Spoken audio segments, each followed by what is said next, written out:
halaman 47. Bismillahirrahmanirrahim. Babul hissi 'alal khushu'i fis sholati. Bab yang menerangkan tentang dorongan untuk melaksanakan sholat secara khusyuk. Babun utawi iki iku ana bab suwiji. Hissi itu dorongan, ya, kita diperintahkan sholat itu hendaklah dengan melaksanakan secara khusyuk. Jadi ada perintahnya, ada dasar-dasarnya sholat khusyuk. Di Quran juga ada, di hadis juga ada.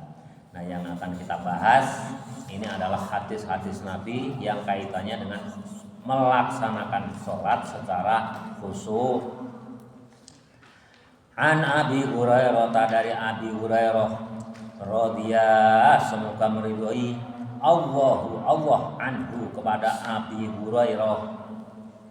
Ada Murrah, ada Samurrah, Abi Hurairah, Maisarah yang pakai tak marbutah menunjukkan muannas atau perempuan.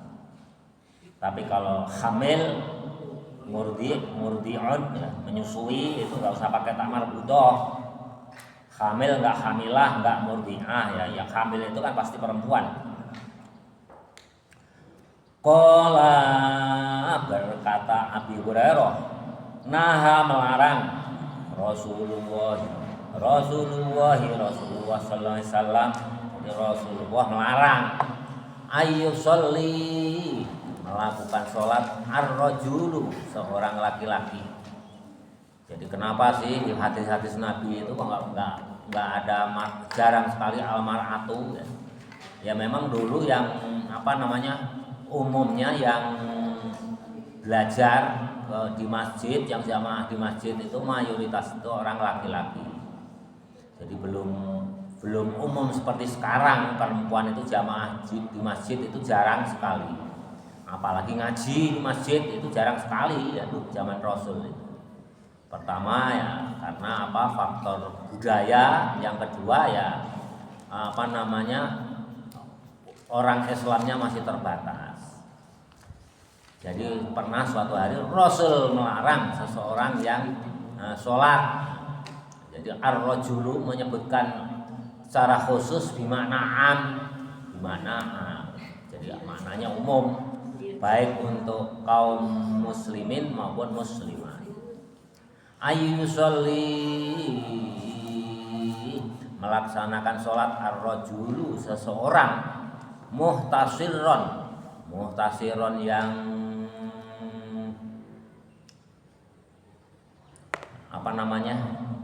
ini melak cangkeng, ya. Nah, melak cangkeng itu apa bahasa Indonesianya? Kalau kita bapak ini malang kerik,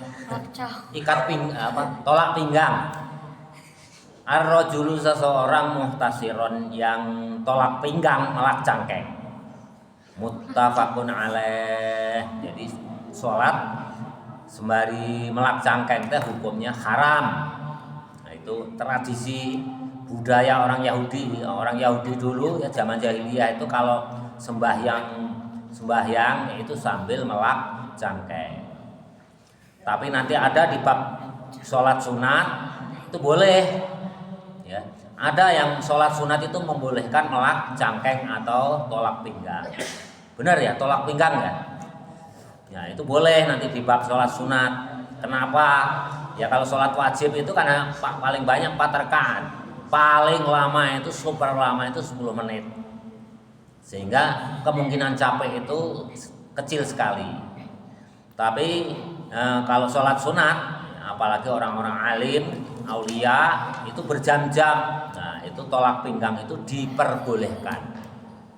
Jelas ya, kalau sholat wajib itu nggak boleh sambil melak cangkeng, itu nggak boleh. Nah, karena apa? Melak cangkeng itu adalah simbol kecongkakan, simbol kesombongan. Nah itu tradisi orang Yahudi dulu kalau sembahyang itu melak cangkeng. Jadi ada yang menyilangkan kedua tangannya di dada, ada yang tetap aja lurus, ada ada yang di sini, ada yang di pinggir ya, pinggir. Tapi kalau mazhab Syafi'iyah umumnya itu ya yang layak seperti kita lakukan itu mazhab Syafi'i. Jadi ada yang di atas, ada yang di atas. Kalau zaman Nabi yang di atas itu biasanya umumnya itu perempuan, ya, perempuan melindungi dadanya, umumnya melindungi dadanya. Bismillahirrahmanirrahim. Muttafaqun alaih. Jadi hadis ini kuat sekali, diriwayatkan oleh Imam Bukhari Muslim. Jadi jelas ya, sambil melap cangkeng itu nggak boleh, haram hukumnya. Walafdu dan lafalnya hadis ini li muslimin, lafalnya Imam Muslim. Wa ma'nahu dan maknanya yuj'al yadahu, maknanya muhtasiron itu apa sih? Yuj'alu, menjadikan yadahu, tangannya, ala khosiratihi, di pinggangnya, jadi melak cangkeng. Wa fil Bukhari, dan di dalam hadisnya Imam Bukhari, an Aisyata, dan diwaratkan dari Siti Aisyah. Jadi ini jalurnya banyak ya. Jadi sekali lagi, sholat wajib melak cangkeng itu hukumnya haram. Kenapa Bapak menggarisbawahi sholat wajib? Nanti di bab sunat ada. Ya, dulu zaman dulu juga ada sholat itu sambil melak cangkeng, itu di bab sholat sunat. Nah, kayak Nabi itu sampai kakinya bengkak, saking capeknya takut nyorosot wae kalau seperti halnya biasa sedekap di dadanya. Ya, sekali-kali dicangkeng juga boleh, dan sekaligus untuk menghilangkan rasa kantuk dan capek, itu di bab sholat sunat itu boleh. Anna dzalika, ini hadis Imam Bukhari melalui jalur Siti Aisyah. Kalau tadi melalui jalur siapa? Dan melalui Abi Hurairah yang meriwayatkan, Imam Muslim meriwayatkan, Imam Bukhari juga meriwayatkan. Nah, ini Imam Bukhari meriwayatkan dari jalur Siti Aisyah. Anna dzalika, bahwasanya melak cangkeng, sholat sambil melak cangkeng, fi'lul Yahudi, pekerjaannya orang Yahudi, fi sholatihim, di dalam melaksanakan sholat mereka. Jadi nggak boleh ya kita sama dengan orang Yahudi. Makanya di sini man tasyabbaha biqaumin fahuwa minhum. Itu kaitannya dalam hal ibadah, menyerupai orang Yahudi sholat melak cangkeng itu nggak boleh kita lakukan. Tapi kalau hal-hal yang lain yang tidak ada kaitannya dengan ibadah, asal itu tidak bertentangan dengan Islam, itu boleh. Ya, boleh. Ya, itu menyerupai orang Yahudi itu ya hanya hal-hal yang ibadah ya, kaitannya hal-hal yang ibadah. Jadi jangan sedikit-sedikit bid'ah ya. Kalau ada orang tetangga sebelah itu membid'ahkan tahlilan hari pertama sampai ke-7, karena agama lain melakukan hal yang sama di hari pertama sampai hari ke-7, tapi kan isinya beda.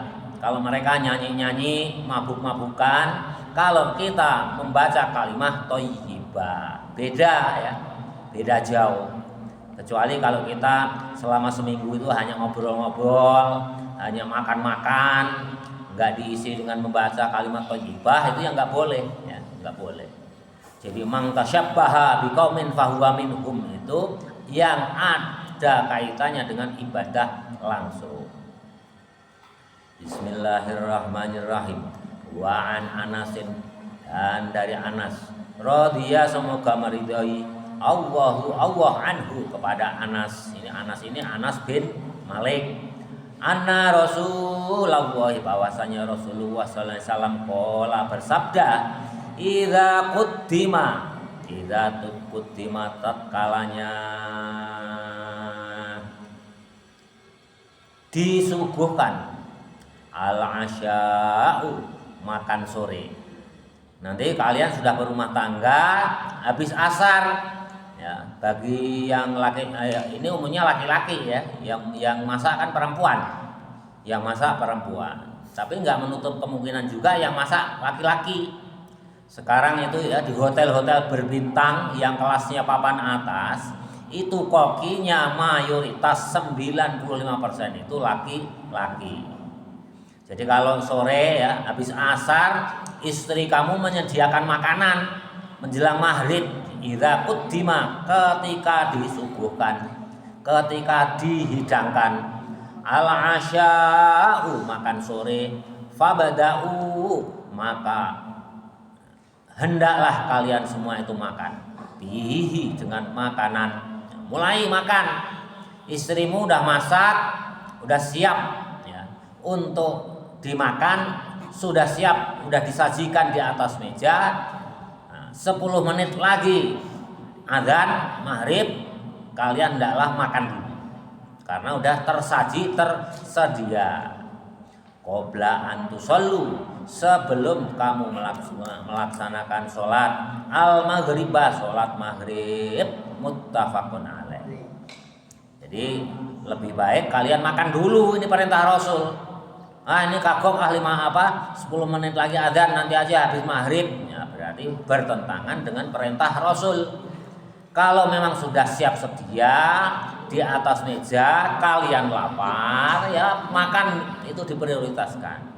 Makanya ada pepatah ya, lebih baik ingat sholat mendahulukan makan daripada mendahulukan sholat ingat makan. Artinya apa? Enggak khusyuk sholatnya kalau kita tinggalkan makan dulu. Wah, tadi istri saya makan apa ya, kayaknya enak.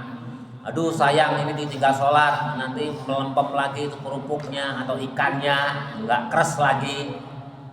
Sehingga menyebabkan kalian sholat tidak khusyuk.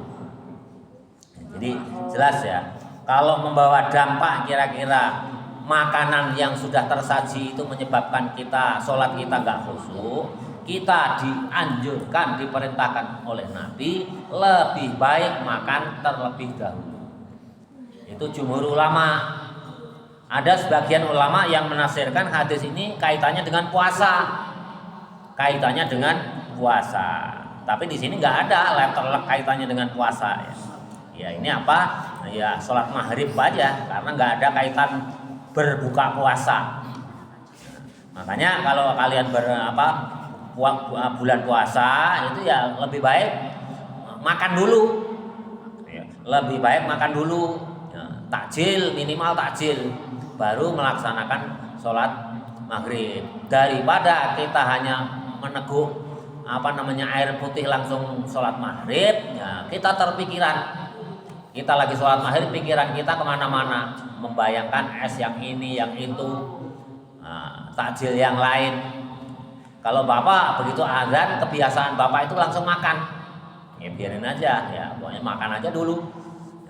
Nanti sholatnya belakangan, daripada sholat dulu ya. Bapak ini kan nggak kuat nahan lapar ya, inget terus makan ya, akhirnya sholatnya nggak khusyuk ya. Ini tentunya nggak sama ya. Tapi kalau kalian bisa tetap khusyuk, cukup minum air putih ya boleh-boleh aja. Ini kan intinya, bila makanan itu mengganggu kekhusyukan kita waktu sholat, itu lebih baik makan terlebih dahulu. Jelas ya. Jadi ini kasusnya beda-beda. Nanti hukum fikihnya setiap orang itu berbeda-beda. Kalau kalian yakin tetap bisa khusyuk dengan minum air putih tok ya, nah itu bagus. Berarti sholat jamaah kalian tidak terlambat. Tapi kalau biasanya ya, apalagi seumur kalian, kalau di kampung, wah itu semuanya disimpan. Wah, ini ada buah mangga, buah jambu, ada es, ada kolak, itu disimpan. Ngancam nanti kalau berbuka puasa, diancam mau saya makan semua. Ya itu ya, hendaknya kalian makan lebih baik, makan dulu. Nah, ancaman kalian itu kamu laksanakan. Buka, kolaknya dimakan, esnya dimakan, jambunya dimakan. Ya. Supaya sholatnya khusyuk. Tapi kalau kalian sekali lagi bisa khusyuk, ya cukup minum air putih, ya buru-buru ya. Berarti kalian mendapatkan keutamaan menyegerakan sholat. Bismillahirrahmanirrahim. Bismillahirrahmanirrahim. Wa an Abi Dzarrin, dan dari Abi Dzar. Seringkali ya Abi Dzar ini juga salah satu sahabat Nabi ya, makanya yang namanya Abi Dzar mana? Kalau nggak alim ya malu ya. Sahabat Abi Dzar Al-Ghifari ini termasuk dulu salah satu tokoh preman di zaman Rasul. Hanya kelasnya ya premannya kalah dibanding Umar ya. Kalau Umar bin Khattab itu premannya preman ya, rajanya preman. Kalau Abi Dzar ini anggotanya preman. Lantas menjadi seorang alim alamah, ahli ilmu. Nah, ini spesialisnya di bidang ilmu ini. Abi Dzar ini selevel dengan Abi Hurairah ya, di bawah sedikit lah. Tapi kalau Umar bin Khattab ini kan menjadi panglima perang ya, sehingga kealimannya kalah dengan Abi Dzar Al-Ghifari. Makanya malu Abi Dzar Al-Ghifari kalau nggak sesuai dengan namanya ya. Sahabat Abi Dzar Al-Ghifari ini alim alamah, orangnya zuhud. Kehidupannya dihabiskan di Masjid Madinah, di Sufah. Menunggu kapan Rasulullah keluar dari rumahnya mengajarkan agama. Inilah Abi Dzar Al-Ghifari, termasuk salah satu 70 sahabat Rasul yang pilihan. Malu kalau ini. Qala berkata Abi Dzar Al-Ghifari, qala Rasulullah sallallahu alaihi wasallam, bersabda Rasulullah sallallahu alaihi wasallam, idza qoma ahadukum, tatkalanya telah berdiri di antara kamu sekalian, fis sholati, di dalam sholat, qoma yaqumu, qoman berdiri artinya apa? Melaksanakan sholat.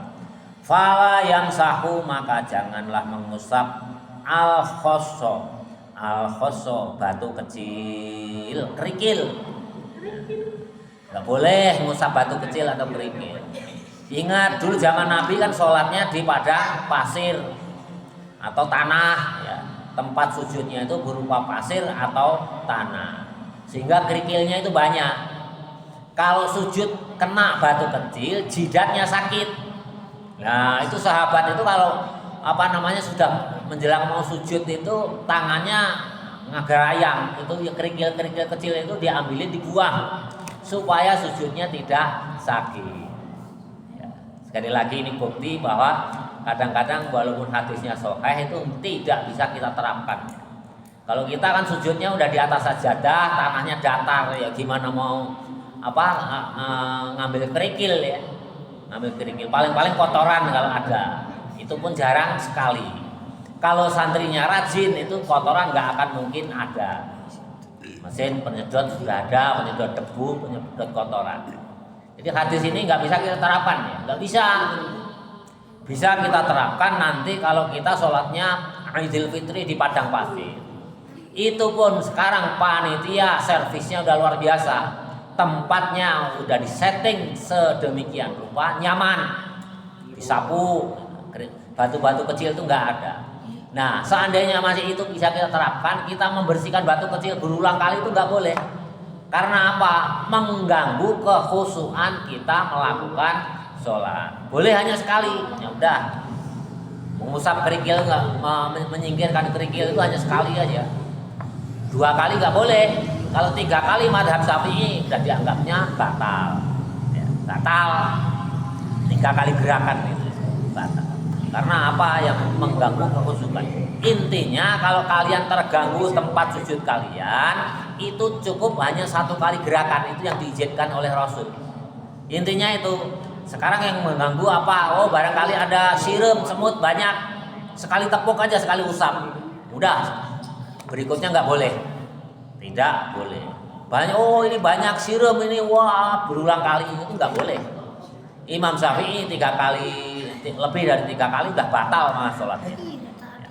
Kalau hadisnya itu hanya sekali malah, ya, cukup sekali aja, cukup sekali. Karena apa? Dikhawatirkan mengganggu kekhusyuan. Fala yamsahu, maka janganlah mengusap al-khosso, kerikil, batu kecil. Fa inna rahmata, maka sesungguhnya rahmat tuwajizuhu, tempat menghadapnya seseorang Ya, mau kotor mau enggak, tempat sujud itu ya, tempat menghadapnya itu maksudnya tempat sujud itu adalah tempatnya rahmat bagi orang yang sholat, bagi orang yang sujud. Makanya nanti dijelaskan di hadis lain ya, di tempat-tempat yang suci, tempat ya sekotor-kotornya tempat walaupun bersih adalah pasar, bersihnya tempat walaupun sangat kotor adalah masjid. Itu nanti di hadis yang lain ada itu bab tempat sujud. Sekali lagi ya, sekotor-kotornya tempat walaupun tempat itu sangat bersih adalah pasar. Ini di hadis ini. Sebersih-bersihnya tempat walaupun kotor sekali adalah masjid. Jadi walaupun masjid itu kelihatannya kotor sekali, ya kalau kamu mau sholat ya sholat aja, cuek aja terhadap kotoran yang ada di masjid. Yang penting jangan kotoran najis. Kalau kotoran najis tentu nggak boleh. Tapi kotoran yang bukan najis, kelihatannya kotor sekali, nggak ada pilihan lain, kalian mau sholat teruskan. Karena apa? Dalam hadis disebutkan sebersih-bersihnya tempat walaupun kelihatannya kotor sekali adalah masjid. Ini ada rahmatnya di situ. Fa inna rahmata, maka sesungguhnya rahmat tuwajihu, tempat menghadapnya bagi ahad yang melakukan sholat. Rawahu, diriwayatkan hadis ini al-khamsatu, imam 5 bi isnadin sahihin, dengan isnad yang sahih, wazada, dan menambahi hadis Ahmad, Imam Ahmad, wahidatan auda. Nah, ini gerakannya tadi fal yamsah al-khasa tadi. Imam Ahmad menambahkan dalam hadis yang diriwayatkan oleh beliau. Jadi hadis ini bukan hanya satu, Imam Ahmad juga meriwayatkan. Imam Ahmad menambahkan wahidatan dengan satu gerakan, auda atau tinggalkan sama sekali. Jadi kalau walaupun ada sirum, ada kotoran, kalau menurut Imam Ahmad sekali boleh ngusap membersihkan atau tinggalkan sama sekali. Berarti apa? 2 kali udah nggak boleh. Artinya apa? Batal. Kan bisa kita menafsirkan batal ini. Hadisnya Imam Ahmad ini. Karena apa? Lughatnya wahidatan auda, sekali gerakan atau tinggalkan. Tapi kalau Imam Syafi'i sampai 3 kali maksimal, ya maksimal. Tapi Imam Syafi'i sampai 3 kali itu secara umum kita melakukan gerakan melangkah itu 3 kali. 3 kali melangkah itu batal. Nah, kalau kalian sholat ya, misalkan depan kalian ada yang batal wudunya, dia keluar, di belakangnya wajib maju melangkah 1, 2, maksimal 2 langkah. 3 langkah menurut Imam Syafi'i batal. Jelas ya, kalian wajib. Jadi kalau depanmu itu kan tiba-tiba ada orang keluar dari barisan sholat masih berlangsung, kalian wajib untuk mengisi shop yang kosong. Maksimal 2 gerakan, 2 langkah. Kalau 3 langkah itu batal. Tapi kalau merujuk hadis ini, Imam Ahmad ini wahidatan auda, sekali gerakan atau tinggalkan sama sekali, ya ini sekali gerakan, dari gerakan kedua batal. Ya, kan boleh-boleh saja menafsirkan. Ini lughatnya wahidatan auda. Wa bi sahihi, dalam sahihnya Imam Ahmad an Mu'aikibi. Nah, ini di dalam sahihnya Imam Ahmad an Mu'aikibi, diriwayatkan dari Mu'aikib, nahu hadis yang sejenis bi ghairi ta'lilin, dengan tanpa taklil, tanpa ilah. Lafduhu, ini penjelasannya itu di bawah nomor 2. La tamsahul khassa wa anta tusolli fa in kuntu la budda fa'ilan. Maka kamu tidak wajib untuk mengerjakan fawahidatan, sekali gerakan, ya, untuk memindahkan kerikil, litaswiyatul khassa, untuk memindahkan kerikil atau membuang kerikil. Ya, jadi jelas ya, kalau menurut Imam Ahmad malah udahlah, kalau perlu nggak usah, ya udah sakit tahan sebentar aja lah, dibandingkan sakitnya nanti di neraka. Karena apa? Sakit waktu sujud, di bawahnya ada kerikil, itu rahmatnya luar biasa. Hadis 256, wa an Aisyah, dan dari Siti Aisyah radhiyallahu semoga meridhi Allah wa anha, kepada Siti Aisyah, qalat berkata Siti Aisyah, sa'altu saya bertanya kepada Rasulullah sallallahu alaihi wasallam an iltifati, tentang menoleh waktu sholat. An iltifati tentang menoleh fis sholati, di dalam mengerjakan sholat. Nah, suatu hari saya bertanya kepada Rasul, ya Rasul, kalau orang sholat menoleh gimana hukumnya? Nah, kurang lebih kalau bahasa kita gitu ya, tentang menoleh di waktu sholat. Faqala, maka menjawab Rasul, huwa iltifat, menoleh, ihtilasun perbuatan, yahtalisuhu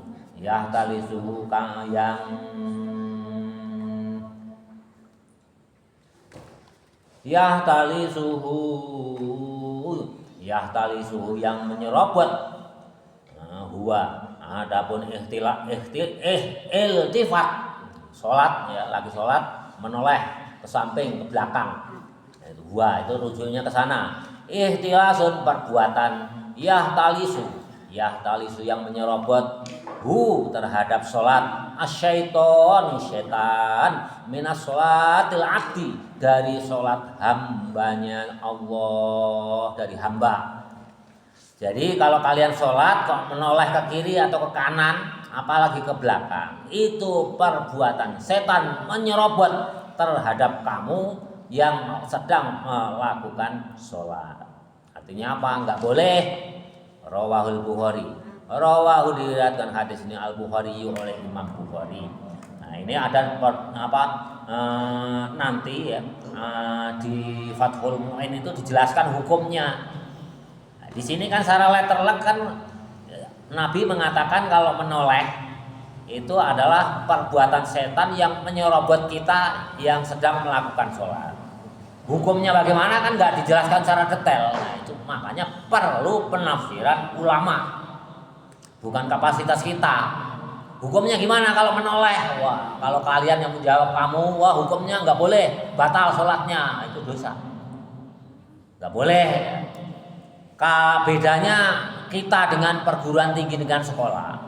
Kalau santri itu harus taklid, harus sama plek 100% dengan ilmu salaf sampai Nabi. Itu harus sama. Tidak boleh menyelisih sedikit pun, harus plek sama. Tapi kalau kalian kuliah membuat skripsi S2 itu apa? Tesis, S3, disertasi, itu harus berbeda dengan milik orang lain, nggak boleh sama. Kalau kalian sama berarti menjiplak plagiator, itu nggak boleh. Kalian nggak akan diluluskan. Itu bedanya ya. Tapi kalau kita harus sama, persis sama dengan ulama. Dulu sahabat bagaimana menafsirkan hadis Nabi ini? Oh, ternyata sahabat belum menafsirkan karena melihat langsung pada Nabi. Berarti ke tabi'in. Nah, berarti udah ulama. Barulah ulama menafsirkan. Oh, tabi'in belum menafsirkan, baru tabi'in. Nah, ulama generasi kedua. Nah, kita ikut ulama generasi kedua bagaimana menafsirkan hadis ini. Harus persis, harus sama. Makanya sanadnya harus jelas. Kita itu ikut sanad siapa? Misalkan kalian ngaji Bulughul Maram, ikut sanad Pak Fakih ikut siapa? Kiai Pak Fakih guru Bulughul Maram, Bapak itu dokter kelasnya, Dr. Ali Anwar. Dr. Ali Anwar, muridnya siapa? Lirboyo. Kalau udah ketemu Lirboyo udah jelas. Kiai Mahrus ke siapa? Kiai Hasyim. Ketemu ke Kiai Hasyim. Kiai Hasyim siapa? Mahfud Al-Tramasi. Atau Bangkalan itu siapa? Di Kiai Bangkalan itu jelas ya. Kiai Mahfud siapa? Muridnya Abu Bakar Sato. Jelas sampai Nabi, jelas. sama hadis juga harus jelas. Bapak sanadnya jelas, hadis masalah di Bulughul Maram ini guru Bapak Dr. Ali Anwar jebolan Lirboyo yang sekarang pengasuh pesantren sendiri ya, itu udah jelas sahih. Nah, sekarang kalau kalian berguru ya tetangga sebelah itu coba kamu tanya, Ustadz muridnya siapa? Ikut Bulughul Maram itu ikut sanadnya siapa? Dia nggak akan mau ngaku. Karena nanti suatu saat pasti dia terputus, nggak mau ngaku dia.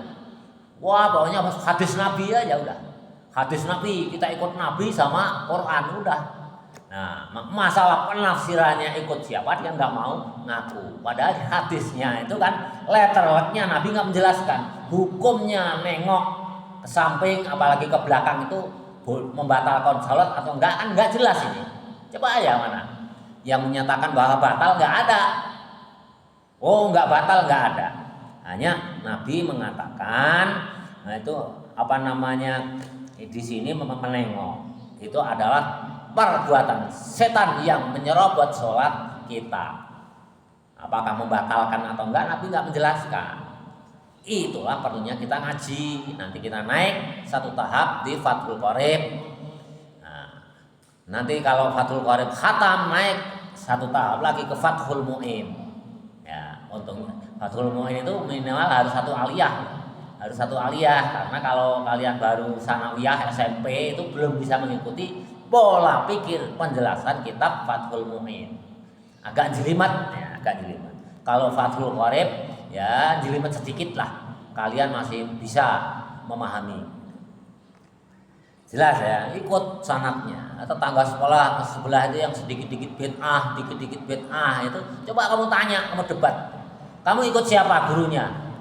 Oh, nggak akan mau ngaku dia, nggak mau ngaku. Wah, pokoknya Quran aja hadis. Oh, hadisnya siapa? Ya pokoknya kitab Bukhari. Nah, Bukhari itu yang nulis siapa? Kamu kejar terus. Itu kan penerbitnya ada. Nanti ketemu Imam Bukhari itu mengikuti mazhab Syafi'i. Mazhab Syafi'i, Imam Bukhari itu jelas-jelas itu di kitab Bukhari itu jelas Imam Syafi'i mengikuti mazhabi min Imam Syafi'i. Ikut Imam Syafi'i terus. Nah, tapi kalau tetangga sebelah itu ditanya gurunya nggak mau ngaku. Pokoknya ikut hadis saja. Ikut tafsir tiapa Mahmud Yunus. Nah, tafsir resmi Departemen Agama. Terus yang ngarang siapa? Mahmud Yunus. Mau nggak mau otomatis ikut Ustadz Mahmud Yunus. Walaupun nggak mengakui tafsir kamu yang kamu pakai apa? Mahmud Yunus, berarti ikut mengikuti Mahmud Yunus. Jadi itu gampang. Karena apa? Pasti kita hidup di alam dunia ini. Pasti guru kita itu ada. Gurunya. Kalau terpotong, entah itu disengaja atau tidak, itu udah namanya dhaif. Sudah tidak bisa dipertanggungjawabkan. Kalau nanti fatwanya batal, itu namanya ijtihadnya salah, itu berarti batal, dia dosa. Tapi kalau ijtihadnya nyambung, itu ada yang mempertanggungjawabkan. Kita tidak ikut dosa walaupun ijtihadnya salah. Bismillahirrahmanirrahim. Jelas ya, harus nyambung sanadnya. Walid Tirmidzi, dan bagi Imam Tirmidzi, wasahhahahu, dan mensahihkan Imam Tirmidzi. Iyyaka, hendaklah kamu jauhi, kamu takut wal iltifata, dan menoleh di sholati, di dalam sholat. Fa innahu sesungguhnya iltifat halakatun, merusak. Fa in kana, maka ada labuda wajib, fa fi tatawwu'i, ada di dalam kitab di wafit tatawwu'i, maka ada di dalam sholat sunat. Imam Tirmidzi mensahihkan seandainya iltifat, menoleh, itu pun ada, diperbolehkan itu di sholat sunat. Jadi kalau sholat sunat itu boleh, itu menurut Imam Tirmidzi. Nah, menurut Imam Tirmidzi itu labuda ada fafit tatawwu'i, di dalam sholat sunat. Bagaimana lafalnya? Di situ ada penjelasan. Hadza idza kana li ghairi hajati. Fa amma lil hajati faqad sabata anna Aba Bakrin iltifat limaji'in nabi fi sholati zuhri. Ya. Hadza idza kana ini ya. Dulu zaman Nabi ada itu sahabat itu zaman Nabi sholat itu sholat wajib pas Nabi dengan sahabatnya itu melaksanakan sholat wajib ada sahabatnya yang menoleh. Idza kana ada li ghairi hajatin kecuali tanpa hajat. Fa amma lil hajati maka adapun hajatnya kejadian sholat menoleh ke belakang ini ada faqad sabata maka sungguh-sungguh kukuh sungguh-sungguh telah ada anna Abu Bakrin bahwasanya Abu Bakar iltifat Abu Bakar yang menoleh itu kejadiannya itu hanya sekali waktu itu siapa yang menoleh ternyata sahabat Nabi yang paling utama lagi sholat Abu Bakar menoleh ke belakang ya Abu Bakar as-Siddiq karena apa karena ada kejadian Nabi sudah sakit keras beliau memaksakan makmum. Nah, kalau nggak salah imamnya juga Abu Bakar. Di tengah sholatnya tiba-tiba limaji'in Nabi. Nah, karena kepulangan Nabi Muhammad SAW fi sholati zuhri pada waktu sholat duhur. Lagi sholat duhur, Nabi menjadi makmum kalau nggak salah ini ya di hadisnya. Nanti di bab hadis yang lain dijelaskan ini. Tiba-tiba di pertengahan sholat Nabi membatalkan jamaahnya pulang ya, karena sakitnya nggak tertahankan. Wal tifatus sahabatin li khurujihi.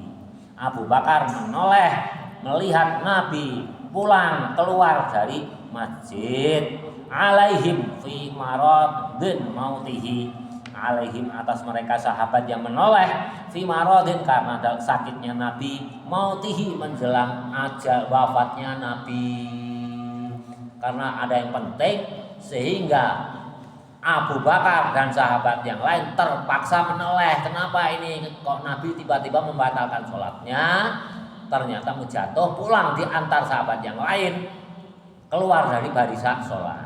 Abu Bakar sahabat yang lain menoleh. Menolehnya bagaimana? Apakah hanya lehernya doang atau sama dadanya? Kan nggak dijelaskan dalam hadis ya. Nah, atau menolehnya hanya ya. Tapi logikanya kalau Nabi di belakangnya berarti nolehnya sama dadanya ya. Logikanya, tapi di hadis nggak dijelaskan. Nah, dalam beragama itu dasar itu kan ada dua, dalil itu ada dua. Yang satu dalil nakli Quran hadis, yang kedua dalil akli akal sehat. Ya, bertentangan nggak dengan akal sehat? Itulah penafsiran. Tapi itu juga bisa jadi kalau menolehnya tanpa dadanya ikut berbalik. Nggak dijelaskan letter hadis itu. Makanya yang menjelaskan siapa? Ulama. Kalau sahabat kan masih ikut Nabi. Kalau nggak ditegur Nabi diam berarti benar. Tapi kalau udah tabi'in ya itu tabi'in itu disebutnya udah ulama. Nah, itulah yang kita ikuti. Hukumnya bagaimana sih menoleh itu? Nah, nanti dibahas ya. Nah, ini jumhur ulama kalau menoleh itu hanya sekedar menoleh, dadanya tidak berubah posisi menghadap ke kiblat, itu sholatnya tidak batal. Tapi kalau menoleh dadanya ikut berubah, tidak menghadap ke kiblat lagi, kalau begini. Itu batal sholatnya. Apalagi menoleh nggak ada hajatnya, nggak ada perlunya. Karena kalian ya sesama temen lagi sholat menoleh, dada kalian ikut ke bawah menoleh sehingga tidak menghadap ke kiblat. Itu jumhur ulama berpendapat batal. Tapi kalau hanya lehernya aja gini, ya berarti nggak membatalkan. Tapi ya walaupun nggak membatalkan, berarti kan sholat kalian nggak khusyuk. Berarti tidak termasuk sholat kalian itu khusyuk. Karena sholat kok noleh, karena sholat kok berkaca pinggang, bertolak pinggang, itu nggak khusyuk, mengganggu kekhusyuan. Jelas ya? Bismillahirrahmanirrahim. Kalau hadisnya Imam Tirmidzi itu menoleh itu boleh kalau sholat sunat. sholat sunat. Tapi kalau kalian di Masjidil Haram, Masjid Nabawi itu macam-macam tingkahnya orang yang sholat, entah itu sholat wajib, sholat sunat. Ya, karena saking banyaknya orang, bahkan laki-laki dengan perempuan sholat berdampingan pun terjadi. Nah, Bapak pernah ngalami ya sholat sholat zuhur kalau nggak salah. Itu di pinggir saya itu, di pinggir Bapak itu seorang perempuan ikut sholat di shopnya laki-laki. Ditanya, kenapa? Saya nggak mau jauh dengan anak saya, takut nggak tahu jalan keluarnya.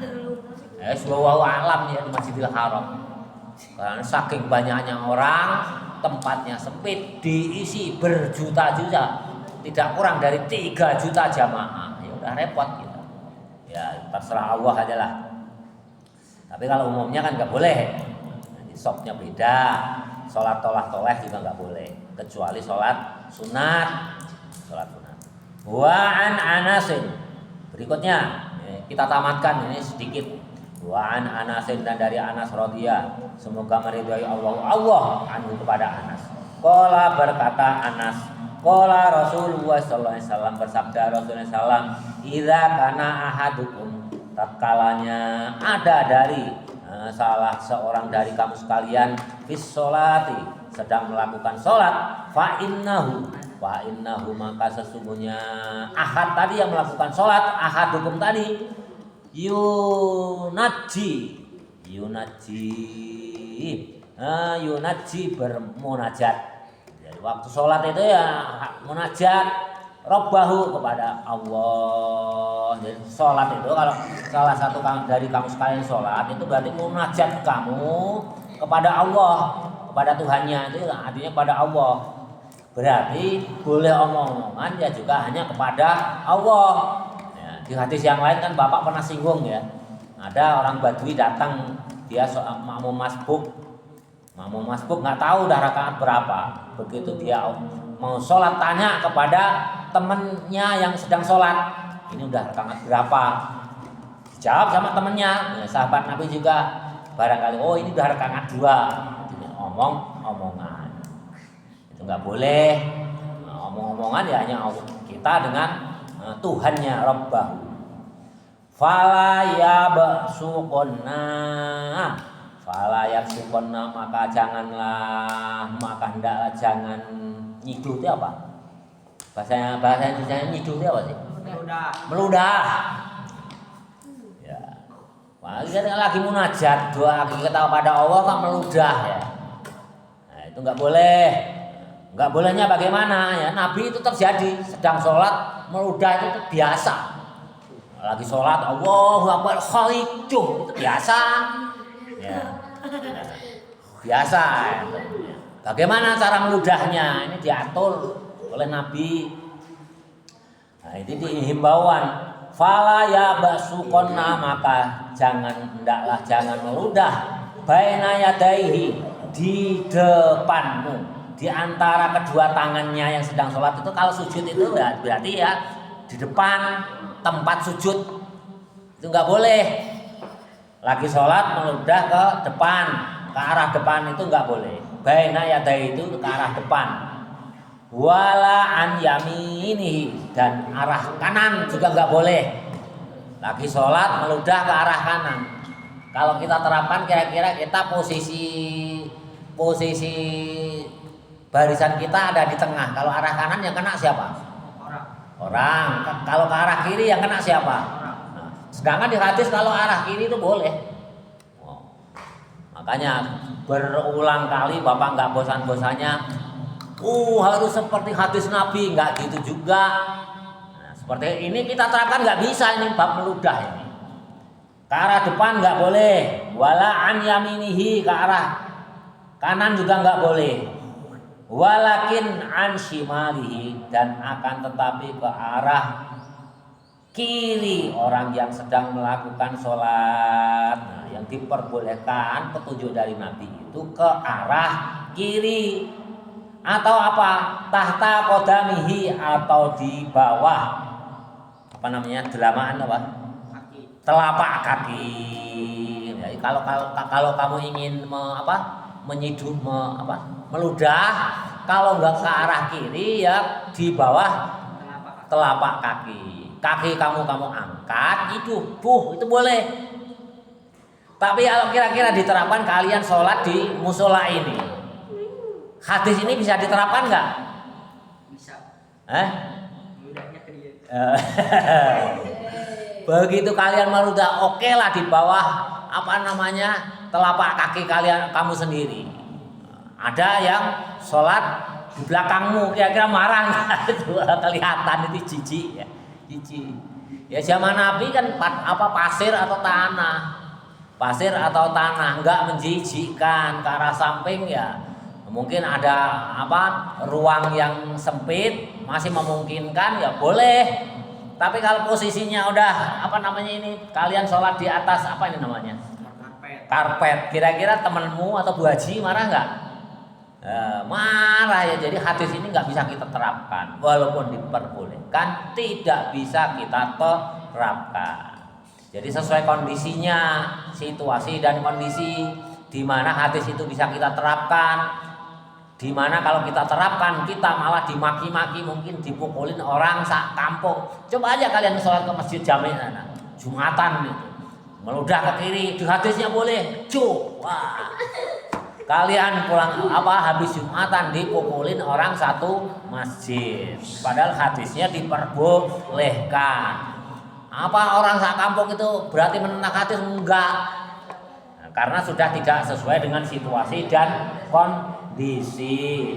Muttafaqun alaih, ini hadis ini riwayat Bukhari Muslim nih. Hadisnya kuat sekali menurut Imam Bukhari Muslim, meludah ke arah kiri boleh. Coba kalian terapkan. Mentang-mentang hadisnya sahih, muttafaq alaih, Bukhari Muslim, kamu meludah ke arah kiri, turun dari masjid ditempelengin orang satu masjid. Jelas ya. Jadi kalian jangan terpancing, harus sesuai dengan hadis Nabi. Hadisnya boleh meludah di bawah delamakan boleh, kamu di atas karpet, ya hebohlah orang satu masjid. Berikutnya halaman 49. Bismillahirrahmanirrahim. Wa anhu, dan dari Anas, qala berkata Anas, kana ada kiramun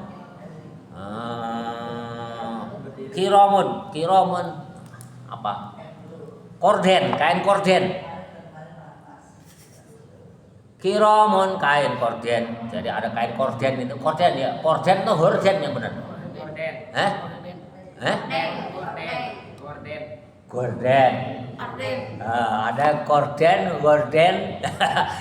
Bertiga aja udah macam-macam. Yang betul horden, korden atau gorden? Neng, yang benar korden atau horden? Atau korden? Atau gorden? Udah macam-macam, berarti 3-4 orang aja udah bebas. Kana kiromun, karena ada kiromun, kaun gorden li Aisyati di Aisyah ya, syatorot, mungkin ada hijab ya. Siti Aisyah ini juga sholat ya. Apakah di masjid atau di rumah Nabi, di sini kan nggak dijelaskan kejadiannya ya. Pokoknya ada kaun korden yaitu milik Aisyah. Li Aisyah tabai, bagi Siti Aisyah satorot yang menutupi bihi dengan kain gorden juniba baitiha, di samping rumahnya. Jadi ini kan rumah antara masjid dengan rumah ini kan berdampingan. Nah ini di rumahnya Siti Aisyah itu pasang kain korden kelihatan dari masjid. Faqala, maka bersabda laha kepada Siti Aisyah an-nabiyyu, Nabi sallallahu alaihi wasallam, ummiti, singkirkan, anna dariku. Aisyah itu singkirkan kain korden itu yang terpasang di rumahmu itu, anna dari kami. Kiro maka, kayak kiro maki, kain kordenmu hadza ini. Ada kain gorden aja, horden aja. Nah, di rumahnya Siti Aisyah yang kelihatan dari masjid suruh membuang oleh Nabi. Singkirkan Aisyah, buang itu kain kordenmu. Fa innahu maka sesungguhnya kain korden la tazalu tidak hilang mengganggu tusawiruhu gambar kain gordennya ta'ridu yang mengganggu li padaku bis sholati dalam sholatku. Rawahul Bukhari, rawahu meriwayatkan hadis ini Al-Bukhari, Imam Bukhari. Pada waktu itu kalau kita bayangkan ya, gambar-gambar kan juga belum canggih. Maka seandainya ada gambar horden pun ya masih sederhana ya. Itu aja Nabi minta hordennya suruh dibuang. Aisyah itu buang, itu ganggu horden, itu ganggu aku sholat. Artinya apa? Kehusuan Nabi terganggu. Makanya kalau kalian ke masjid jangan pakai baju yang ada tulisannya. Apalagi ada ya, kadang-kadang pemuda itu ada di di belakang itu, ku tunggu jandamu. Pernah nggak terjadi itu? Bawa pernah itu ke masjid itu pakai kaos yang tulisannya ku tunggu jandamu, ya. Ku tunggu di pengkolan, macam-macam aja. Nah, sekarang itu, nah itu kan mengganggu sekali ya. Makanya bapak itu ya, tapi ya sekarang ya udah nggak aneh ya. Sajadah juga sudah ada gambarnya. Ini gambarnya apa di sini kan nggak dijelaskan. Tapi bayangan kita zaman Nabi itu kain gorden itu juga seandainya ada gambar pun masih sangat sederhana. Itu pun suruh membuang. Makanya kalau ada orang yang fanatik masjid itu nggak boleh ada hiasan. Termasuk kaligrafi itu nggak boleh, haram. Karena apa? Mengganggu kekhusyuan. Mengganggu kekhusyuan, ganggu sholat ya. Itu yang yang fanatik gitu ya. Karena memang letterlock hadisnya kain kordennya Siti Aisyah aja suruh lepas karena mengganggu kekhusyuan Nabi. Nah, di sini Bapak sampaikan ya, ini kembali ke masing-masing pribadi. Ya. Kira-kira mengganggu enggak kekhusyuan pakai sajadah? Makanya kalau ulama-ulama besar di kalangan An-Nahdiyah, coba aja kalian perhatikan. Pasti sajadahnya itu berwarna hijau polos. Biasanya dibawa kemana-mana. Ajengan-ajengan itu. Kalian perhatikan. Kalian mulai sekarang harus rajin memperhatikan tingkah laku ulama besar. Itu biasanya selalu polos. Nggak mau sajadah yang kayak gini. Kalau nggak warna hijau ya warna putih. Pokoknya yang polos-polos. Itu tingkah laku ulama-ulama yang besar. Itu menggambarkan, mengamalkan hadis Nabi. Jangan sampai mengganggu. Bapak itu sampai fanatik. Kalau pakai sarung itu mereknya itu selalu di atas. Kan ada ya biasanya Atlas, Gajah Duduk itu kan ada. Umumnya itu kan disimpan di belakang. Nah, itu Bapak lebih dari 100 kali itu selalu membaca Atlas, Gajah Duduk karena terbaca. Berarti apa? Kekhusyuannya terganggu. Ya. Makanya kalau Bapak kalau pakai sarung, selalu pakai sarung Bapak itu kalau ke masjid. Pakai celana itu karena jauh aja ke sini, ya. Bapak itu seumur-umur kalau ke masjid kalau tidak bepergian itu selalu pakai sarung. Ya, kalau ke Rancakemet aja jauh, masa naik motor jauh pakai sarung ya. Ribet. Gerakannya enggak leluasa, membahayakan. Ya kalau dekat itu enggak apa-apa, ini kurang lebih 15 kilo. Ya, makanya Bapak pakai celana. Sehari-hari itu pakai sarung Bapak. Enggak pernah tidak pakai sarung, selalu pakai sarung. Selalu mereknya itu di atas tertutup supaya orang lain tidak terganggu khusyuknya, tidak terganggu membaca bacaan sarung Atlas atau Gajah Duduk. Ini dasarnya ada. Apalagi yang ada bacaannya ya itu makruh ya, makruh. Itu jumhur ulama hukumnya makruh. Tapi ada juga yang mengharamkan, yang fanatik. Tapi gimana Pak Fakih ya kalau mau kita tegur serba salah. Kalau ada pemuda atau remaja kalau tulisannya yang macam-macam, kalau kita tegur nanti dia kalau malah ngambek nggak mau ke masjid, repot ya. Sedangkan yang negor kita menyebabkan orang nggak mau datang lagi ke masjid, berarti kita kena dosa. Ya, gimana caranya ya? Kita kasih tahu lah orang tuanya pelan-pelan, itu memang sulit ya. Apalagi udah zaman akhir. Kalau santri dulu ditegur sedikit itu nurut. Orang dulu itu dikasih tahu nurut, kalau sekarang enggak. Udah urus diri kamu sendiri aja, nanti malah dijawab gitu. Bismillahirrahmanirrahim. Jelas ya? Kalian harus apa? Bijak. Hal-hal yang ini harus bijak. Wattafaqo dan sepakat ala hadithiha atas hadisnya Siti Aisyah ini fi qissatin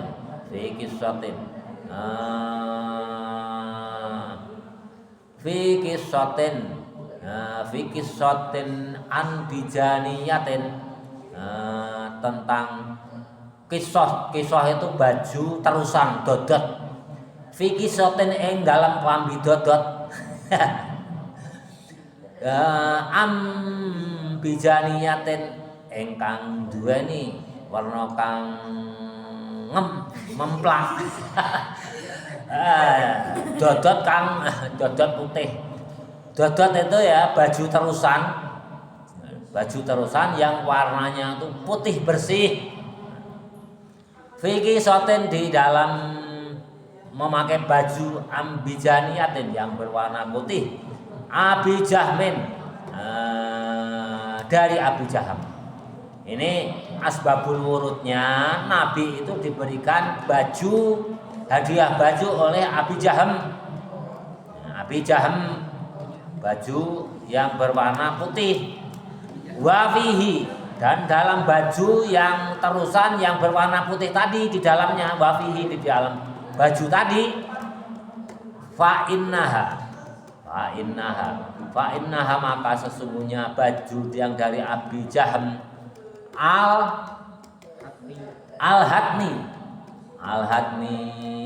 ada yang menghalangi an sholati dari sholatku, ada yang menghalangi saya tidak menjadi khusyuk. Nabi padanya itu udah warnanya putih, terusan warna putih, tapi adwafihi ada sesuatu di situ nggak disebutkan oleh Nabi.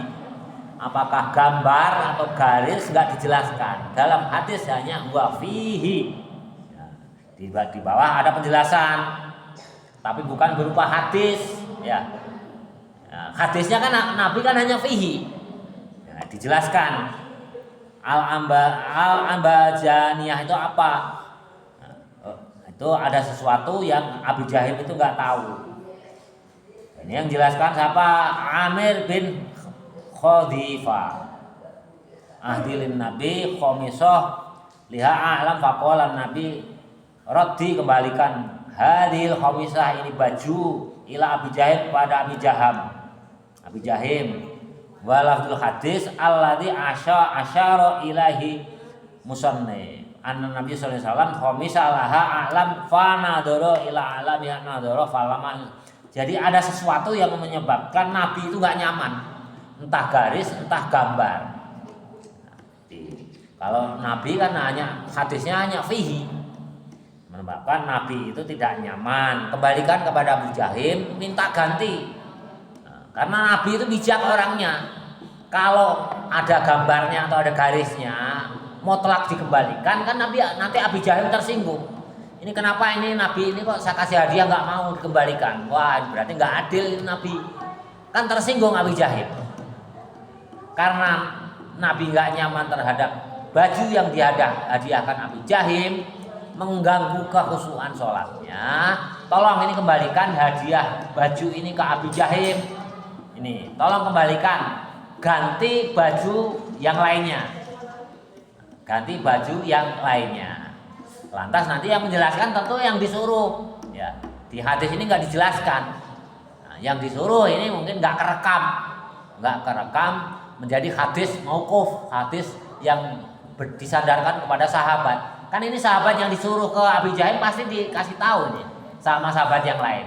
Ini tolong kembalikan ini kepada Abi Jahim, tolong ganti yang putih, yang bersih aja, yang nggak ada gambarnya.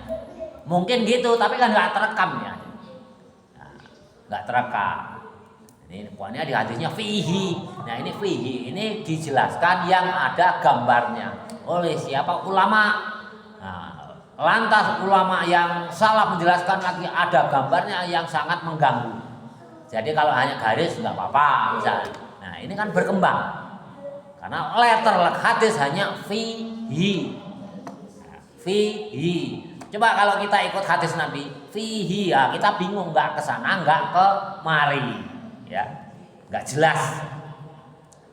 Bismillahirrahmanirrahim. Al-hadni yang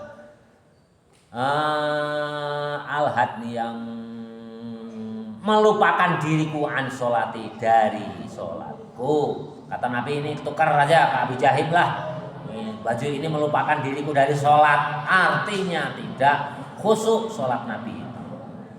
Berikutnya wa an Jabir bin Samurah. Nah ini Samurah juga pakai tamat butoh.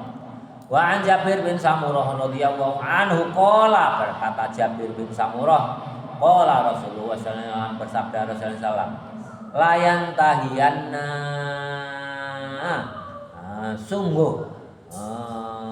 sungguh lebih bagus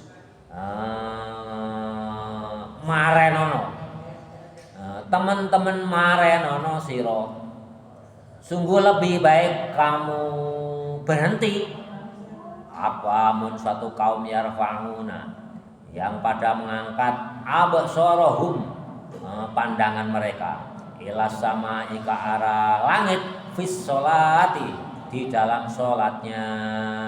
Jadi dulu itu ada orang yang lagi sholat, sahabat Nabi itu lagi sholat itu menghadapnya ke langit, menghadap ke atas, sholat ke atas ini. Nah itu ditegur Nabi, keluarlah hadis ini. Layan tahiyanna, cegahlah kamu sekalian dari suatu kaum yarfa'una yang mengangkat ke arah atas absarahum, pandangan mereka ila sama'i, ke arah langit, bis sholati, di dalam sholat, alla tarji'u, atau tidak kembali ilaihim, kepada mereka, rawahu Muslim. Jadi ini enggak boleh, larangan keras. La tarji'u, udah jangan menghadap ke arah langit, atau kalian tidak kembali kepada mereka yang ahli sholat. Jadi larangannya itu keras. Sholat menghadap ke atas itu nggak boleh. Rawahu Muslim. Kalau sunatnya Imam Syafi'i, sunatnya sholat menghadap ke arah tempat sujud. Nanti mazhab yang lain mengarah ke tengah-tengah. Karena apa? Waktu itu melihat ke arah Ka'bah. Sholatnya dekat Ka'bah, ya melihat Ka'bah. Nah, akhirnya Imam Maliki, Imam Hanafi itu sholat itu ke arah tengah-tengah. Artinya apa? Ke arah Ka'bah. Ya memang waktu itu Ka'bah kelihatan, ya kelihatan, jadi ke tengah-tengah. Imam Syafi'i ya kan udah jauh, Islam udah banyak. Bagaimana yang nggak bisa melihat Ka'bah, yang nggak pernah melihat Ka'bah? Ya udahlah, supaya khusyuk pas ke tempat arah sujud. Jadi kalau nggak tempat sujud ya ke arah tengah aja lah.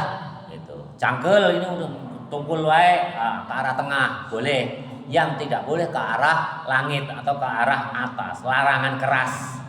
Itu larangan keras. Bahasa Nabi dalam hadis, layan tahiyanna, sungguh-sungguh hendaklah kamu mencegah. Sungguh-sungguh hendaklah kamu mencegah. Itu artinya larangannya keras. Arah langit itu nggak boleh. Walahu, dan bagi hadis seperti walahu, dan bagi Imam Muslim an Aisyata, hadis dari Siti Aisyah. Kalau yang atas kan dari Jabir bin Samurah. Imam Muslim juga meriwayatkan jalur dari Siti Aisyah, juga meriwayatkan. Radhiyallahu semoga meridhai Allah anha, pada Siti Aisyah, qalat, berkata Siti Aisyah, sami'tu, saya mendengar Rasulullah sallallahu alaihi wasallam yaqulu, bersabda, la sholata, tidak boleh sholat, tidak sah sholatnya bi hadratit ta'ami, la sholata tidak ada sholat, hendaklah La sholata, tidak ada sholat bi hadratit ta'ami, dengan menghadirkan makanan. Ini makanan. Jadi kalian mau sholat, sholat menyimpan makanan di samping makanan kamu, itu tidak boleh. Bi hadratit ta'am, itu di sampingnya itu ada makanan, itu nggak boleh. La sholata, janganlah sholat. La sholata, janganlah sholat bi hadratit ta'ami, dengan menghadirkan makanan. Wala huwa, dan tidak, wala dan tidaklah, dan janganlah sholat huwa, orang yang sholat, yudafi'uhu, orang yang menahan, al akhbathani, perkara, dua perkara yang menjijikan. Apa artinya menahan kentut dan menahan pipis? Itu juga nggak boleh.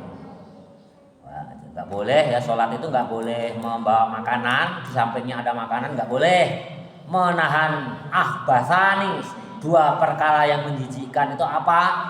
Menahan kentut dan menahan pipis, itu juga tidak boleh. Itu menurut Siti Aisyah. Ini nanti hukumnya bagaimana dijelaskan ya di Fathul Qorib. Kenapa sih nggak boleh menahan kentut? Nah, nanti di Fathul Qorib dibahas. Kalau hadis ini kan hanya menahan, nggak ini aja, hanya menjelaskan nggak boleh aja. Ya, kalau menahan itu kadang ada kalanya diperbolehkan, ada kalanya juga nggak boleh. Tapi secara umum tidak boleh. Nah, kalau nggak ada penjelasan kan kalian nggak paham ya. Menahan itu ada kalanya diperbolehkan, ada kalanya dilarang. Tapi secara umum dilarang. Paham nggak kalian? Di mana waktu diperbolehkan, di mana waktu dilarang? Kan nggak jelas itu. Perlu penjelasan ulang. Ya kalau kira-kira kalau salamnya sebentar lagi salam, kamu benar-benar masih mampu menahan, tahan. Supaya kamu nggak diribetkan sholat kembali, boleh. Tapi kalau baru Allahu Akbar kamu udah pengen kentut, wah kira-kira 4 rakaat ini kuat nggak? Jangan-jangan kamu pas rukuk kentut dud keras sekali. Itu mengganggu kekhusyuan orang lain. Itu berarti tidak boleh menahan. Ya, ada gambaran ya. Jadi ada gambaran. Atau jangan-jangan pipis udah kebelet lagi, bisa-bisa ngompol. Biasanya ngompol lah, itu wajib membatalkan itu. Malah kamu hukumnya haram menahan. Ya, jadi kondisional. Ada yang boleh, ada yang haram. Ada yang boleh, ada yang haram. Ya. Tapi secara umum tidak boleh menahan dua hal yang menjijikkan. Ini perlu penjelasan ulama, kita ikut. Siapa itu yang menjelaskan itu? Siapa? Ulama. Kalau Nabi kan enggak.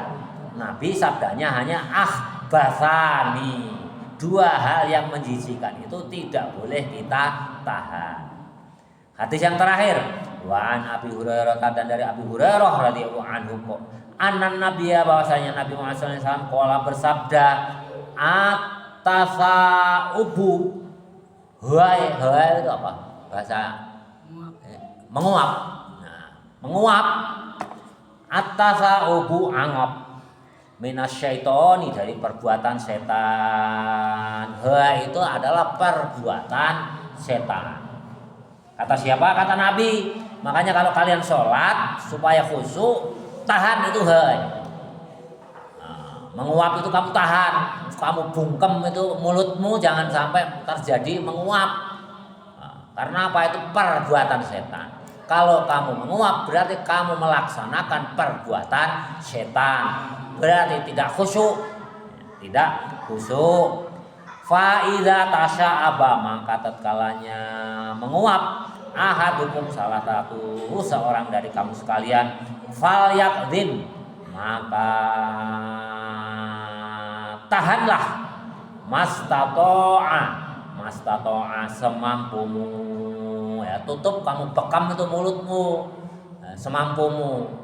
hanya menguap, tahan, lalu tahan semampumu. Tapi kalau nggak ketahan ya apa boleh buat nih? Apa boleh buat? Berarti kalian melakukan perbuatan setan. Karena apa?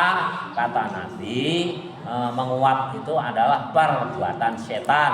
Rawahu Muslim wa alam bis-shawab.